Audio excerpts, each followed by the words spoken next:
আসসালামু আলাইকুম। আমি আব্দুল মান্নান। আমাদের ডিজিটাল হাইলাইটস গ্রামার ক্লাসে আপনাদের সামনে হাজির হয়েছি ট্যাগ কোশ্চেন নিয়ে। এসএসসি এবং এইচএসসি এবং ভর্তি পরীক্ষা এমনকি জব পরীক্ষার সমাধানের জন্য এই ট্যাগ কোশ্চেন খুব গুরুত্বপূর্ণ একটা দিক। কিন্তু একেবারেই যে কোনো জায়গায় 5টা মার্কের জন্য এই ট্যাগ কোশ্চেন আসে, কিন্তু এই ট্যাগ কোশ্চেন একেবারে ইজি। আমরা একটু একটা মাত্র ক্লাস খেয়াল করলেই আমরা 5 মার্ক পাওয়ার উপযোগী হয়ে যাব। তারপরে ট্যাগ কোশ্চেন আজকে নিয়মগুলো ভালোভাবে দেখব, দেখার পর আমাদের সমস্যাগুলো নিয়ে আলোচনা হবে, সমাধান হবে। আমাদের ট্যাগ কোশ্চেনের এখানে বাক্য যদি অ্যাফার্মেটিভ হয় তাহলে ট্যাগ কোশ্চেনটা হবে নেগেটিভ, আর বাক্য যদি নেগেটিভ হয় ট্যাগ কোশ্চেন হবে অ্যাফার্মেটিভ। আসলে বাংলা বাক্যের মধ্যে আমরা একটা কথা বলি যে তুমি কি স্কুলে যাইবা, তুমি কি ভাত খাবে, তো তুমি কি ভাত খাবে তাই, তুমি কি ভাত খাবে না তাই না, এরকম আমরা তাই বা তাই না নিয়ে যে কথাগুলো বলি আসলে মূলত হচ্ছে ট্যাগ কোশ্চেন হচ্ছে পরবর্তী এরকম একটা ট্যাগ দেওয়া। তো এখানে হচ্ছে বাক্য যদি অ্যাফার্মেটিভ হয় তাহলে ট্যাগ কোশ্চেন নেগেটিভ হবে, মানে তাই না আসবে। আবার বাক্য যদি নেগেটিভ হয় তাহলে ট্যাগ কোশ্চেন হবে অ্যাফার্মেটিভ। কোন সেন্টেন্সে সাধারণত যদি ভার্ব দেওয়া না থাকে তাহলে সেই সেন্টেন্সটি অবশ্যই সেটা হবে হয় প্রেজেন্ট ইনডিফিনিট, না হয় ফার্স্ট ইনডিফিনিট।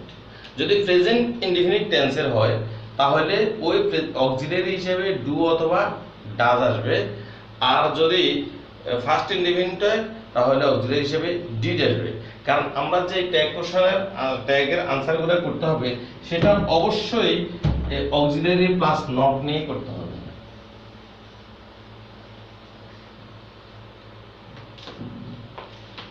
যেমন he has no money, he has no money, তাহলে এটা যে ট্যাগ কোশ্চেনটা হবে অক্সিলারিটা আছে কোথায়, হ্যাজ, তাহলে হ্যাজ এর সাথে নট যোগ করে, এখন নট কে আমরা যোগ করব যেহেতু এখানে নো আছে তাহলে আমাদের নট যোগ করার দরকার নাই, তাহলে হ্যাজ হি। আর যদি এই বাক্যটাই আবার বলি হি হ্যাজ মানি, তাহলে এই বাক্যটা অ্যাফার্মেটিভ, এখানে ট্যাগ কোশ্চেন হবে নেগেটিভ। কেন হবে, কারণ এখানে হবে হ্যাজ, আর যেহেতু নট বা নো জাতীয় কোনো শব্দ নেই, নেগেটিভ নেই, তাই এখানে হবে হ্যাজন্ট হি, হ্যাজন্ট হি। তাহলে আমরা পাইলাম কি, যদি বাক্য অ্যাফার্মেটিভ হয় ট্যাগ কোশ্চেন হবে নেগেটিভ, বাক্য যদি নেগেটিভ হয় ট্যাগ কোশ্চেন হবে অ্যাফার্মেটিভ। এবং ট্যাগ কোশ্চেনটা তৈরি করতে হবে অবশ্যই বাক্যের মধ্য থেকে অক্সিলারি ভার্ব নিয়ে, অক্সিলারি ভার্বের সাথে নট যোগ করে করতে হবে, অথবা নট যদি বাক্যের মধ্যে নেগেটিভ থাকে তাহলে নট যোগ করতে হবে না। আর অক্সিলারি যদি কোনো বাক্যের মধ্যে দেওয়া না থাকে তাহলে বুঝতে হবে যে বাক্যটি হয় প্রেজেন্ট ইনডিফিনিট টেন্স আছে, না হয় ফার্স্ট ইনডিফিনিট টেন্স আছে। যদি প্রেজেন্ট ইনডিফিনিট টেন্স থাকে তাহলে অক্সিলারি হিসেবে আসবে ডু অথবা ডাজ, ফার্স্ট ইনডিফিনিট টেন্স থাকলে অক্সিলারি হিসেবে আসবে ডিড। এবার আমরা কতগুলো কন্ট্রাকশন রূপ সেটা আমরা মৌখিক আলোচনা করতেছি। সেটা হচ্ছে যেমন এম নট যদি থাকে এটার কন্ট্রাকশন রূপ হবে এইটাই, আর নট আরনটাই। আবার এম নট কে সংক্ষেপে আরনটাই বসানো যায় বা আরন্ট বসানো যাবে। Is not isn't, are not aren't, was not wasn't, were not weren't, have not haven't, has not haven't, had not hadn't, has not did not don't, did not didn't, do not don't, does not doesn't, shall not. কিন্তু এখানে সবগুলোই মিল আছে, শুধুমাত্র shell not সেখানে shan't হয়ে যাবে, S H A N T shan't. Will not হয়ে যাবে ওন। বাকিগুলো ঠিক আছে আগের মতোই, can not can, could not couldn't, must not mustn't, would not wouldn't, need not needn't, এভাবে থাকবে। এখন বাক্যের মধ্যে যদি সাধারণত বাক্যের শুরুতে যদি এভরিওয়ান এভরিবডি,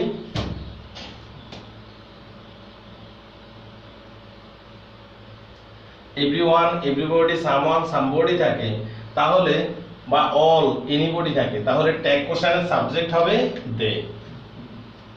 আবার বাক্যের শুরুতে যদি নান, নো ওয়ান, নোবডি, নো থাকে তাহলে বাক্যের সাবজেক্ট হবে দে। তাহলে আমরা দেখতেছি যেমন এভরিওয়ান রেসপেক্ট অনেস্ট ম্যান, তাহলে এখানে ট্যাগ কোশ্চেন হবে রেসপেক্টস, এভরিওয়ান রেসপেক্ট, তাহলে ডোন্ট দে। যেমন অল লাভস হার কান্ট্রি,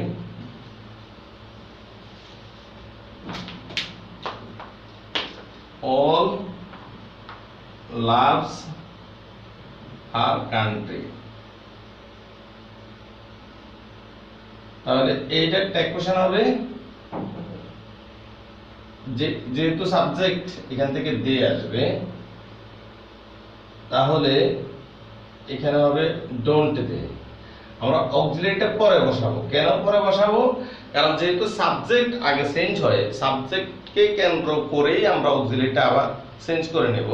কারণ যদি অক্সিলারি আমি এখানে বসাতে যাই থার্ড পারসন সিঙ্গুলার হিসেবে বসাতে গেলে ডাজ নট আসে, কিন্তু পরবর্তীতে আবার আমার সাবজেক্ট আসতেছে দে, তাহলে ভুল হয়ে যাওয়ার সম্ভাবনা থাকতে পারে। এই কারণে আমাদের সাবজেক্টটাকে আগে নিতে হবে, তারপরে ওই অনুসারে অক্সিলারিটা বসাইতে হবে। তাহলে ডোন্ট দে।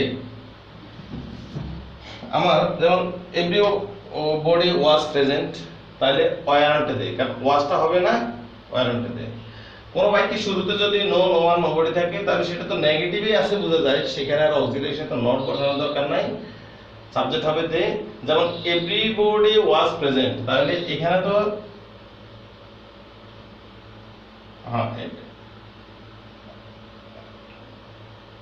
এখানে হবে এই নিয়ম অনুসারে, এখানে হচ্ছে ওয়ারেন্ট দে, ওয়ারেন্ট দে।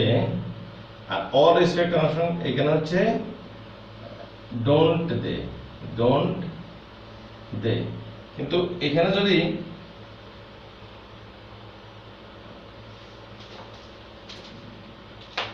নো ওয়ান বিলিভস হিম, নো ওয়ান বিলিভস হিম, নো ওয়ান বিলিভস হিম, তাহলে এখানে দেখা যায় নো ওয়ান হচ্ছে নেগেটিভ, এই কারণে এখানে হবে ডু দে, কারণ ডুর সাথে ডোন্ট আর হবে না, বাক্যটা যেহেতু নেগেটিভে আছে। তাহলে নো ওয়ান, নো দে থাকলে এগুলো হচ্ছে সাবজেক্ট হবে দে। নাইদার, খুব গুরুত্বপূর্ণ যে নিয়মটা সেটা হচ্ছে বাক্যের মধ্যে কতগুলো শব্দ থাকে সেই শব্দগুলো সাধারণত লুকায়িত হিসেবে যেখানে ক্যারি করে বাক্যটা নেগেটিভ, সেটা হচ্ছে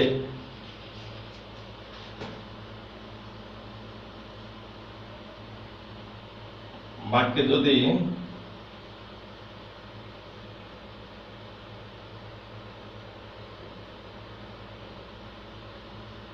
neither, no, nothing, hardly, seldom, seldom, barely,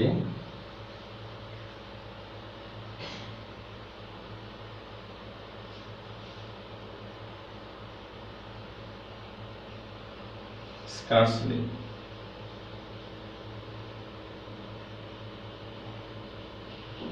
scarcely, এবার, few, little, few এই শব্দগুলো থাকে তাহলে বুঝতে হবে যে বাক্যটি নেগেটিভে আছে। আর নেগেটিভ বোঝায় এই কারণে তখন ট্যাগ কোশ্চেনটা হবে অ্যাফার্মেটিভ। যেমন a barking dog seldom bites, তাহলে সিলডমটা হচ্ছে নেগেটিভ। তাহলে আমি বলি শব্দগুলো আবারও, সেটা হচ্ছে neither, no, nothing, barely, hardly, hardly ever, scarcely, seldom, ever, little, few. এই শব্দগুলো যদি বাক্যের মধ্যে থাকে তাহলে এগুলো লুকায়িত হিসেবে থাকলেও, মানে এগুলো থাকলে যদি আমরা বুঝতেছি না এখানে নেগেটিভ কোথায় আছে, নো শব্দটা নাই, এই শব্দগুলোই নেগেটিভ, তাহলে এই শব্দগুলো দ্বারা নেগেটিভ বোঝাবে এবং ট্যাগ কোশ্চেন হবে অ্যাফার্মেটিভ। যেমন a barking dog seldom bites, গেউ গেউ করা কুকুর কামড়ায় না, নেগেটিভে আসতেছে, তাহলে এখানে হবে, এখানে এই বার্কিং ডগ সিঙ্গুলার, তাহলে এখানে হবে does not, doesn't. Are barking dog এটা ইতোফানি ভাষা, তাহলে ইট, ডাজন্ট ইট। তাহলে এখানে যদি আমি বলি আই হার্ডলি গো দেয়ার, আমি সেখানে যাই না। তাহলে এখানে হচ্ছে ডোন্ট ডু আই, সরি এখানে ভুল হয়ে গেছে, এখানে হবে ডাজ ইট। যেহেতু বাক্যটা নেগেটিভে আছে তাহলে এখানে হবে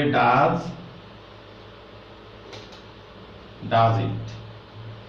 যেহেতু বাক্যটা নেগেটিভে আছে তাহলে ট্যাগ কোশ্চেন হবে অ্যাফার্মেটিভ। ঠিক এই শব্দগুলো দিয়ে যতগুলো বাক্য থাকবে সবগুলোই, যেমন হার্ডলি গো দেয়ার, তাহলে সেখানে হচ্ছে ডু আই, কারণ ডোন্ট আই আর হবে না, যেহেতু বাক্যটায় ওই যে হার্ডলি আছে এই কারণে। সো আমরা পরবর্তীতে যদি ভার্ব দিয়ে কোনো বাক্য থাকে তাহলে ট্যাগ কোশ্চেন হবে ওন্ট ইউ, আর যদি ডু নট দিয়ে কোনো বাক্য থাকে তাহলে ওন্ট ইউ অথবা উইল ইউ। যদি ভার্ব শুরুতে থাকে তাহলে ট্যাগ কোশ্চেন হবে ওন্ট ইউ অথবা উইল ইউ। আর ডু নট দিয়ে কোনো বাক্য থাকলে তাহলে ট্যাগ কোশ্চেন হবে উইল ইউ। যেমন আমি যদি বলি ইট রাইস, ইট রাইস, তাহলে এখানে ট্যাগ কোশ্চেন হবে, আমি ইচ্ছা করি যেহেতু ভার্ব দিয়ে বাক্য আছে তাহলে এখানে ওন্ট ইউ দিতে পারে, উইল ইউ দিতে পারে, ওন্ট ইউ। আর ওন্ট ইউ দেওয়াটা বেটার, যেহেতু বাক্যটি অ্যাফার্মেটিভ বোঝাচ্ছে, কিন্তু এই ক্ষেত্রে উইল ইউ দেওয়া যাবে।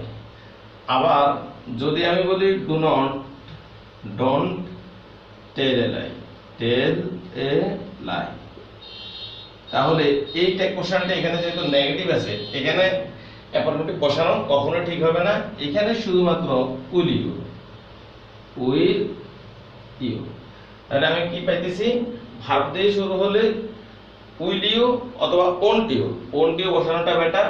আর ডু নট দিয়ে কোনো যদি বাক্য থাকে তাহলে শুরুতে, তাহলে সেটা হবে শুধুমাত্র will you.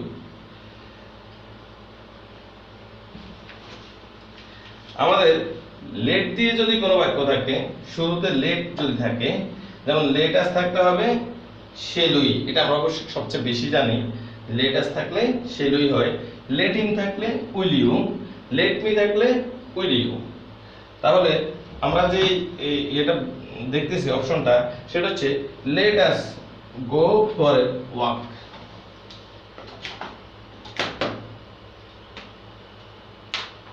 let us go for a walk, and let him go। তাহলে এখানে আমি দেখতেছি let us, এখানে হচ্ছে সম্মিলিত, আমাদেরকে যেতে দাও, তাহলে এখানে হচ্ছে shall we, আর এখানে হচ্ছে let him go, তাকে যেতে দাও, তাহলে এখানে হবে উইল ইউ। তাহলে কি বোঝায়, যে লেট আস থাকলে হবে shall we, আর লেট হিম বা লেট মি থাকলে হবে উইল ইউ। আমরা সাধারণত কোনো জায়গার নাম, কোনো বস্তুর নাম, এগুলো তো এই ট্যাগ কোশ্চেনে কমন ভাবে পাচ্ছি, যেমন বাংলাদেশ, অথবা আমি একটা জায়গার নাম বলি যেমন নোয়াখালী, এই নোয়াখালী জায়গাটা, অথবা সুনামগঞ্জ, অথবা বাংলাদেশ, এই যে কোনো একটা জায়গার নাম বললে এই জায়গাটাকে ফ্যামিলিন জেন্ডার না ম্যাসকুলিন জেন্ডার, আমাদের একটু কনফিউশন হয়ে যায়। কিন্তু আসলে যে কোনো একটা স্থানের নাম সেটাই হচ্ছে ফ্যামিলিন জেন্ডার, অর্থাৎ একটা মহিলা। যেমন আমরা মাদারল্যান্ড হিসেবে, আবার আমার পাশের গ্রাম, এটা ইংলিশ হচ্ছে সিস্টার ভিলেজ, সেহেতু আমরা বলতে পারি যে এটা আসলে ম্যাসকুলিন জেন্ডার অর্থাৎ স্ত্রীলিঙ্গ। তাহলে বাক্য যদি চাঁদ, পৃথিবী, নদী, মাতৃভূমি, দেশ, জাহাজের নাম, ট্রেনের নাম, কোন স্থানের নাম থাকে তাহলে সেটা অবশ্যই ফেমিনিন জেন্ডার হবে। এখানে সাবজেক্ট হবে শি, এখানে সাবজেক্ট হবে শি। যেমন Bangladesh is an independent country, Bangladesh is an independent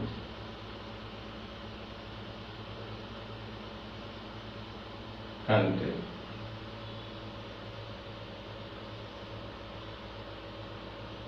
তাহলে এটা আমি ট্যাগ কোশ্চেন করতে পারি, এটা ইজ আছে তাহলে অবশ্যই ইজের সাথে নট যোগ, ইজন। ইজের সাথে নট যোগ ইজন। আর বাংলাদেশ একটা স্থানের নাম, এই ক্ষেত্রে হবে সি, এই ক্ষেত্রে হবে সি। তাহলে কি পাইলাম? ইজন সি। The Padma is big river, the Padma is big river.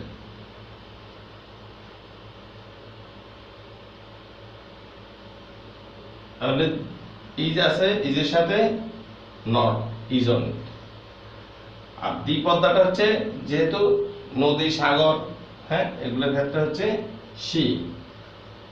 তাহলে কোন স্থানের নাম, কোন নদী সাগর, জাহাজ, ট্রেনের নাম, চাঁদ, সূর্য সবগুলাই ফেমিনিন জেন্ডার, এটা হচ্ছে স্ত্রীলিঙ্গ বোঝাবে। আর সেই ক্ষেত্রে হবে সাবজেক্টের পরিবর্তে হবে সি। নাথিং কোন বাক্যের শুরুতে থাকলে সেটা অবশ্যই বাক্যের সাবজেক্ট হবে ইট। নাথিং দিয়ে থাকলে, যেমন nothing is certain, nothing is certain. Nothing দিয়ে যদি কোনো বাক্য থাকে তাহলে এর সাবজেক্ট হবে ইট, এর সাবজেক্ট হবে ইট। তাহলে আমি এখানে ইজ লিখতে পারি ইট। আর কেন এখানে অক্সিলারি হবে না? কারণ নাথিংটা হচ্ছে নেগেটিভ শব্দ, এই নেগেটিভ হওয়ার কারণে এখানে অক্সিলারির সাথে নট আর হবে না, ইজ ইট।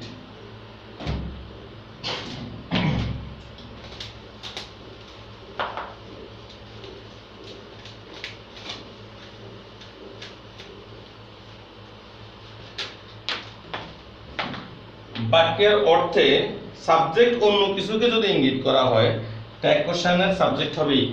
অন্য কিছু বলতে কেমন? যেমন the mother rose in her, the mother rose in her, the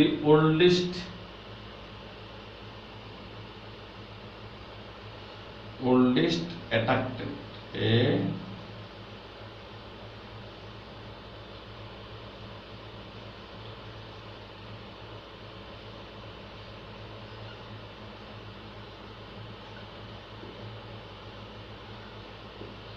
the childhood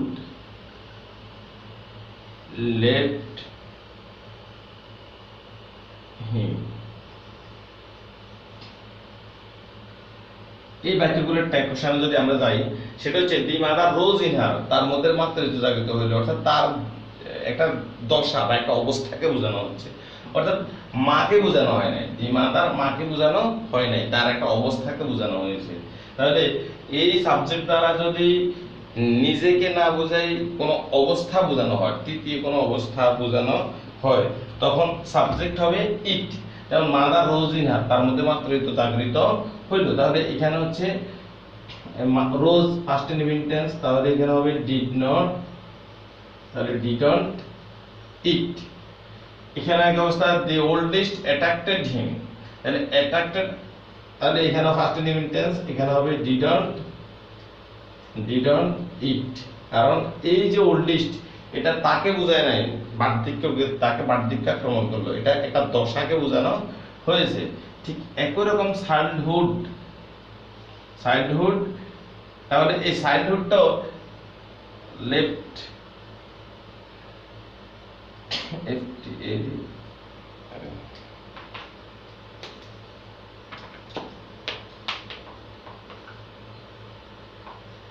left হিম। তাহলে এখানে হচ্ছে চাইল্ডহুডটা তাকে, তার একটা দশাকে বোঝানো হয়েছে, তাহলে এখানে হবে ডিডন্ট ইট। তাহলে আমরা এখানে ট্যাগ কোশ্চেন গুলো কি শিখলাম? যে নিয়মগুলো আমাদের দেওয়া আছে, এই নিয়মগুলো আমরা আলোচনা করলাম, আলোচনা থেকে আমরা অনেক কিছু শিখতে পারলাম। তো সবাই আমরা এই নিয়মগুলো একটু ভালোভাবে দেখে শুনে আমরা ট্যাগ কোশ্চেন সলিউশন করব। আল্লাহ হাফেজ, আসসালামু আলাইকুম।